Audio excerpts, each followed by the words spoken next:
Hello, bienvenue sur la Minute Agile. Aujourd'hui, on va parler de la certification PSM1, donc dédiée au Scrum Master. Et on va se faire une série de questions où je vais évidemment vous aider à répondre. Et ce sont des questions qui tombent en général à l'examen. Donc c'est très utile et je vous recommande, si vous voulez passer votre PSM1, de suivre cette vidéo. On y va, let's go! Donc, comme je disais, cette vidéo, elle est réalisée pour pouvoir vous aider à avoir votre certification PSM1, donc Scrum Master, avec des questions qui peuvent tomber pendant l'examen.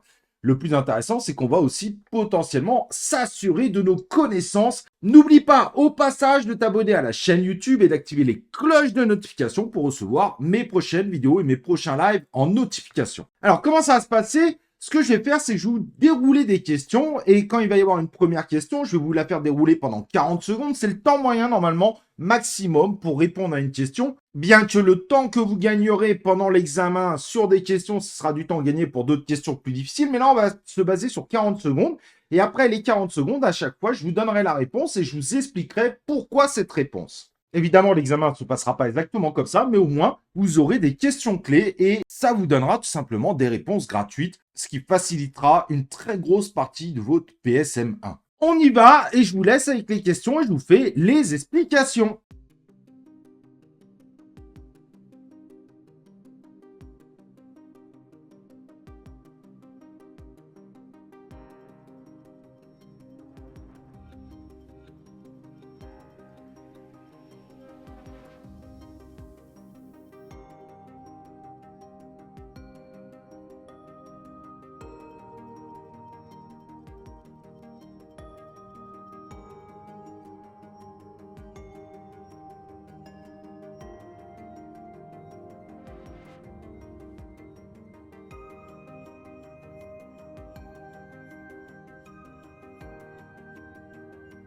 Donc, pour cette question, quand un sprint s'arrête, eh ben, il n'y a qu'une seule réponse possible, bien évidemment. C'est quand le time box est expiré. On n'arrête pas un sprint quand toutes les tâches sont complétées. À ce moment-là, on peut rajouter des tâches. On peut aller, pourquoi pas, aller chercher à faire de la qualité, mais l'équipe continue jusqu'à la fin du time box. Évidemment, le sprint ne s'arrête pas quand le product owner dit, voilà, notre sprint est finalisé. Ce qui peut, c'est nous dire à un moment que le sprint s'annule, mais ce qui est un cas particulier puisque le sprint en lui-même et l'objectif du sprint deviendraient obsolètes. Mais là, on n'est pas du tout dans ce cadre-là. Donc c'est bien et c'est la seule réponse possible quand tout simplement le time box est expiré.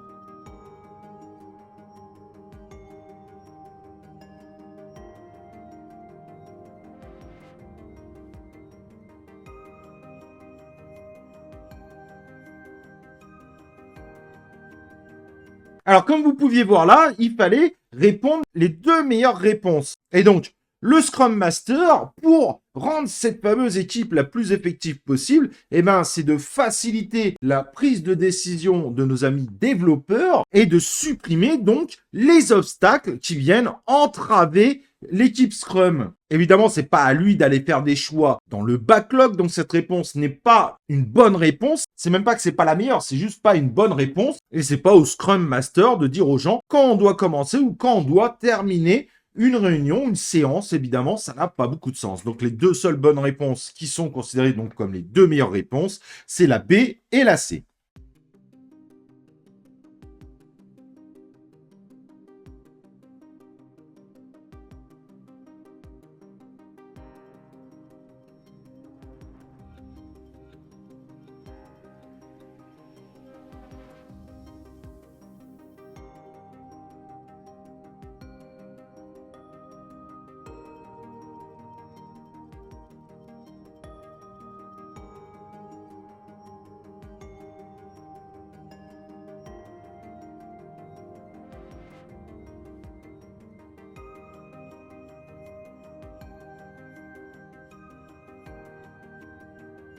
Évidemment, la réponse, c'est bien vrai. L'objectif d'un sprint, c'est évidemment de créer de la valeur supplémentaire sur notre produit. Donc, il n'y a pas d'ambiguïté là-dessus. Notre objectif, c'est que notre incrément soit utile et propose de la valeur. C'est très important, évidemment, là-dessus.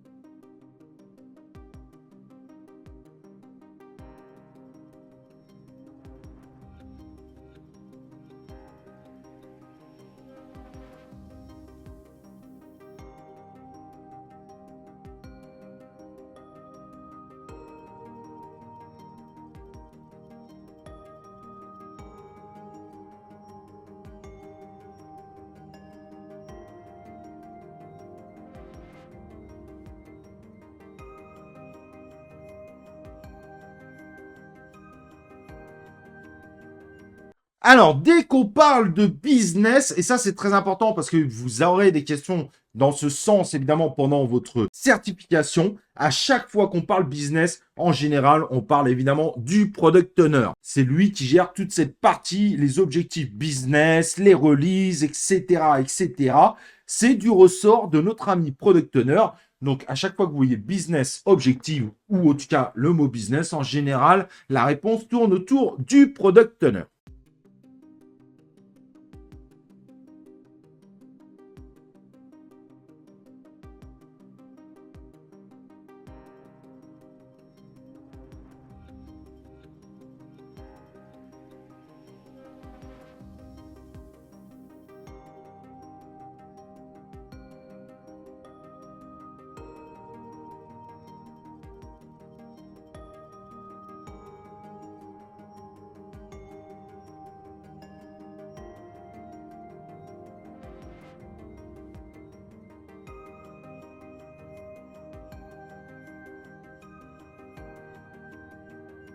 Et donc, pour celle-ci, la bonne réponse, c'est la B. C'est un événement qui ne peut pas prendre plus de temps que celui qui a été défini. Il peut parfaitement, en revanche, durer moins longtemps si les objectifs de la séance ont été atteints. C'est inutile de rester ensemble si on a atteint les objectifs. Donc, le time box, c'est le temps maximum qu'on peut consacrer pour l'événement qu'on a réalisé. Et si à la fin, malheureusement, l'objectif n'est pas atteint, eh ben, il faudra trouver une solution pour les prochaines fois, mais c'est vraiment le temps maximum. Donc c'est bien la B.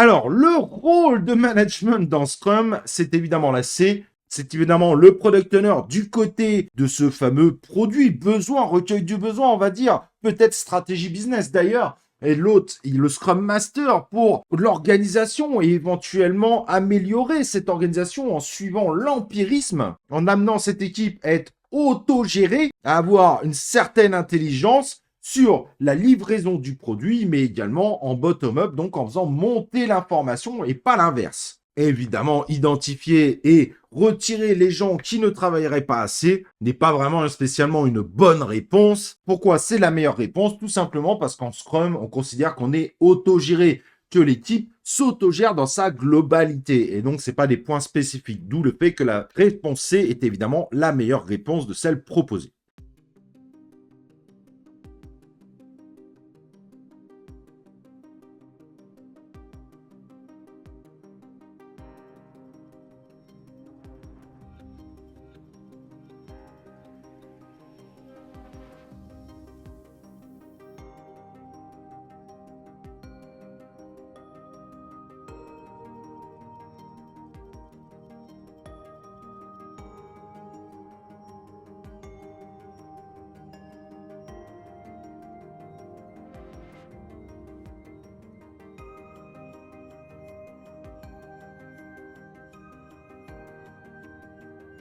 Alors, pendant le sprint, c'est évidemment le product owner et les développeurs qui sont les plus aptes ensemble à choisir les éventuels nouveaux choix à réaliser dans notre backlog. S'il y a le moindre choix à faire, c'est évidemment à eux ensemble à prendre des décisions, sachant qu'on n'oublie pas évidemment que le sprint backlog appartient aux développeurs. Mais il est plus que fortement conseillé évidemment que le product owner participe à ces éventuels choix puisque lui connaît les priorités. C'est son travail justement autour du backlog. Pendant le sprint, on ne va pas aller contacter les parties prenantes et le Scrum Master, ce n'est pas son problème. Au pire des cas, on pourrait dire, tiens, viens nous aider parce que finalement, il y a des incompréhensions entre développeurs et product owner. Mais comme sur la ligne D, il y a le project manager, de toute façon, c'est plié. Le project manager en Scrum n'existe pas.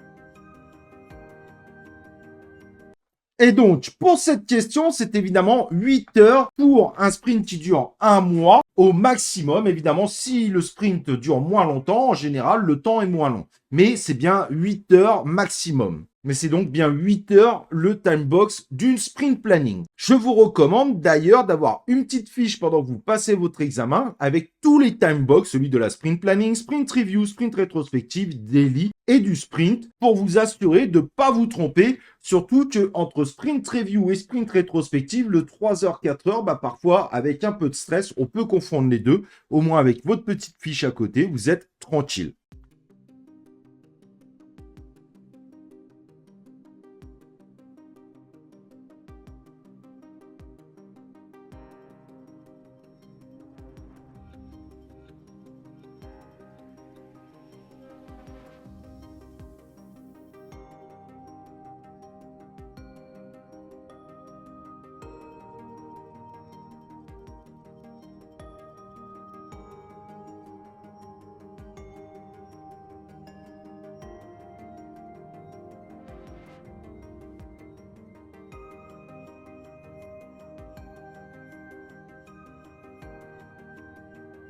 Et donc, tous ceux qui sont responsables de la gestion du travail en cours pendant un sprint, c'est évidemment les développeurs. Le sprint appartient tout simplement aux développeurs. Dès qu'on parle pendant le sprint, le Scrum Master, le Product Owner ou d'autres personnes dans l'entreprise n'ont rien à dire. Ce sont évidemment les développeurs qui gèrent cette partie-là. Le travail, la réalisation en cours de sprint, c'est tout simplement de la responsabilité des développeurs.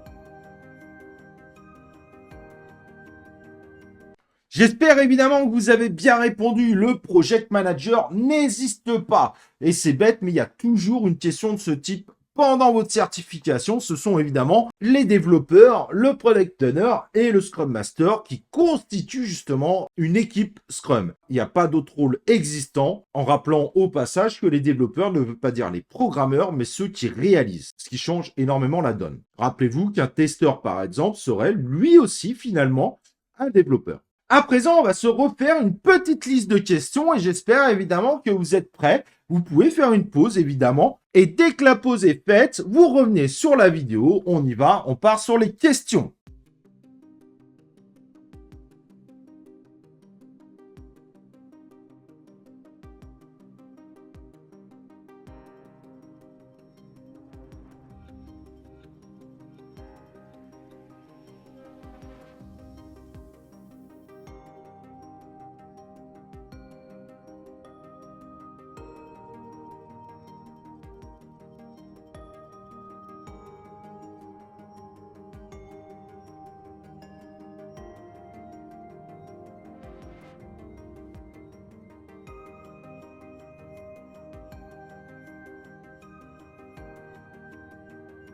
Cette question était moins évidente, mais c'est assez évidemment pour que nos items répondent à la definition of done. C'est très important. De toute façon, on ne considère les items terminés uniquement au moment où ils répondent intégralement à la definition of done, en plus de répondre évidemment aux besoins qui y est décrit. Et là, c'est intéressant parce qu'on dit bien la meilleure réponse.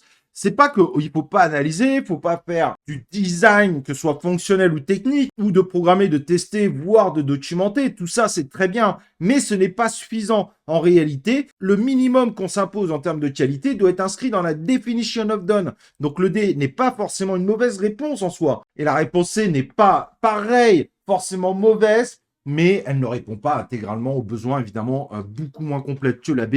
La B, elle est claire, concrète, et c'est de loin la meilleure réponse de celle que vous avez là.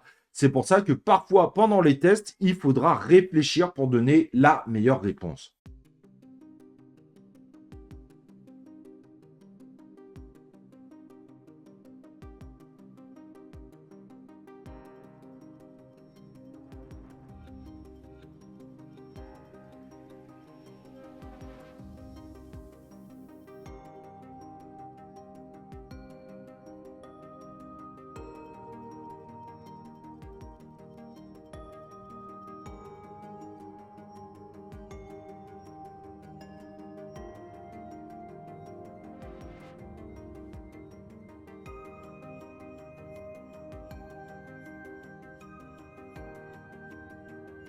Alors, pour ici, c'est un peu particulier, mais c'est évidemment toutes les équipes Scrum doivent avoir une definition of done qui est commune, d'où la réponse C. C'est pas ça dépend, parce que ça n'a pas beaucoup de sens, surtout que là, on est sur un même produit. Ça, c'est très important de bien le souligner. Et il ne faut surtout pas, et ça, c'est pas du tout recommandé en Scrum, qui va chercher ses fondations dans le Lean, qui cherche la standardisation quand celle-là n'est pas bloquante. Et là, sur le coup, évidemment, la definition of done, la même pour l'ensemble des équipes qui travaillent autour d'un même produit, est de loin une bonne réponse. Il ne faut surtout pas laisser chaque équipe Scrum faire sa petite definition of done dans son coin, puisque du coup, on essaie d'atteindre la même qualité de chaque côté. Donc évidemment, la bonne réponse ici, c'est la réponse C.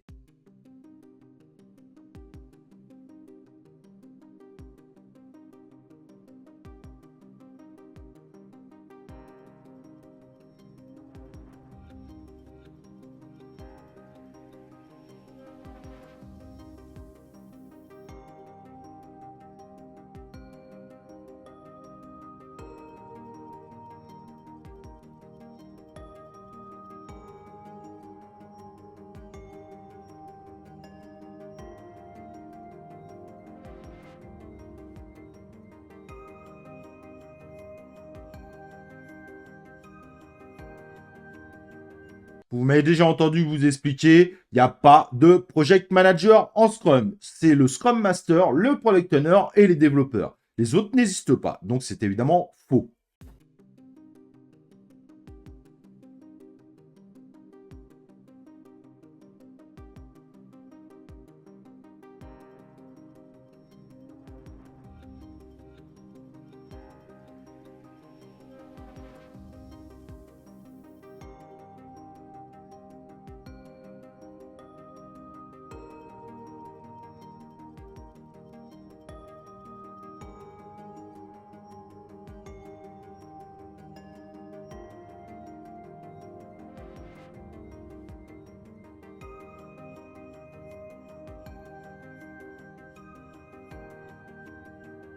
En revanche, cette question était une question difficile. Je ne vais pas vous mentir, mais en fait, toutes les réponses sont bonnes. Le management peut se sentir moins anxieux. On peut avoir moins d'impact, évidemment, si le vocabulaire ne change pas. Donc, en réalité, la D qui nous dit tout simplement, c'est toutes les réponses qui sont au-dessus. C'est la seule et bonne réponse de loin. Évidemment, la A est une bonne réponse. La B est une bonne réponse. La C est une bonne réponse. Donc, c'est la D, évidemment, toutes les réponses du dessus.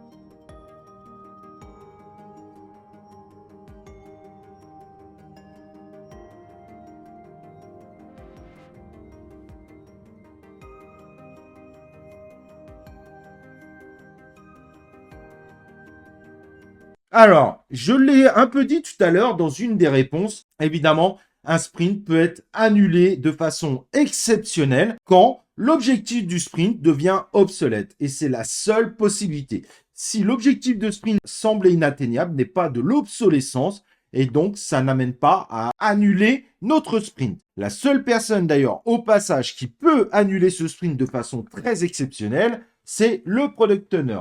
Le Scrum Master et les développeurs peuvent juste recommander et négocier avec le product owner d'annuler le sprint. Mais la décision finale reviendra de toute façon uniquement au product owner et ceci que si l'objectif du sprint est obsolète.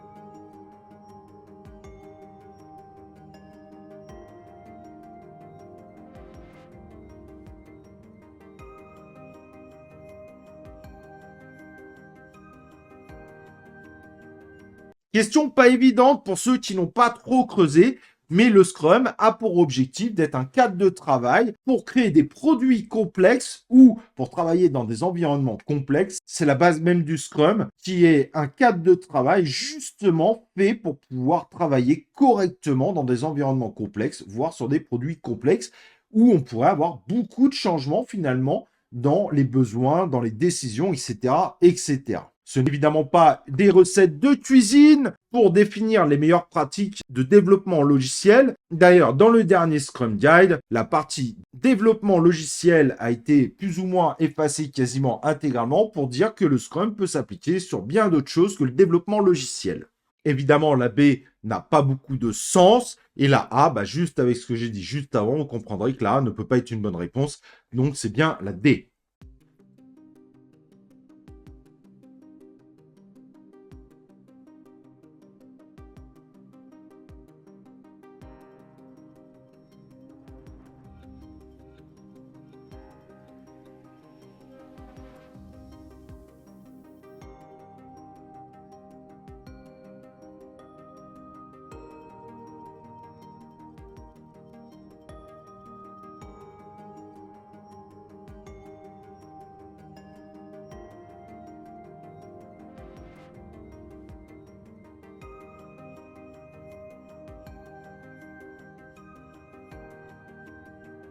Posé différemment, mais j'espère évidemment que vous avez la bonne réponse. Une équipe Scrum, de toute façon, ne peut avoir que des product owners, des développeurs et un Scrum Master. Il n'y a pas d'autre réponse possible. Les autres ne font pas partie de l'équipe Scrum tout simplement. Les clients et les utilisateurs sont bien externes à l'équipe Scrum.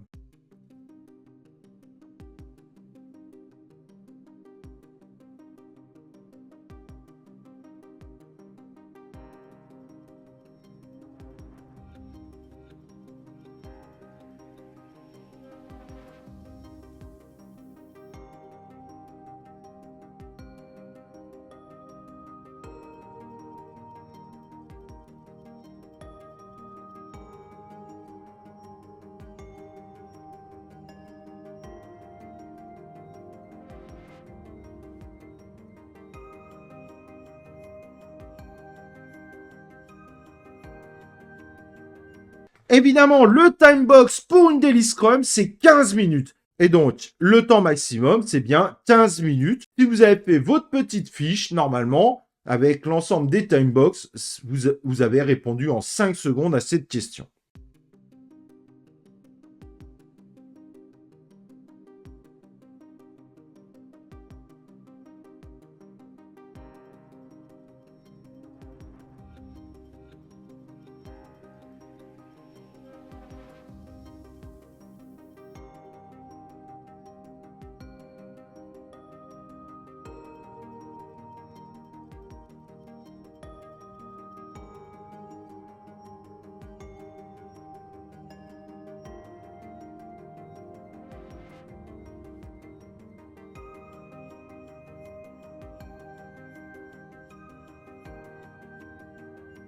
Ça, c'est très, très, très important. Les seules personnes qui peuvent être présentes en Daily Scrum, ce sont les développeurs. Dans des cas exceptionnels, le Scrum Master et le Product Owner pourraient aller en daily, mais uniquement dans le cadre où ils sont eux-mêmes développeurs, donc qui développent tout simplement, qui réalisent sur le sprint en cours. Mais évidemment, ceci dans des cas particuliers. Mais ce n'est pas dans des rôles de Scrum Master ou Product Owner, mais bien dans des rôles de développeurs, dans des cas spécifiques. Dans tous les cas, ce n'est forcément que des développeurs qui font la daily. Personne d'autre n'a à aller en daily.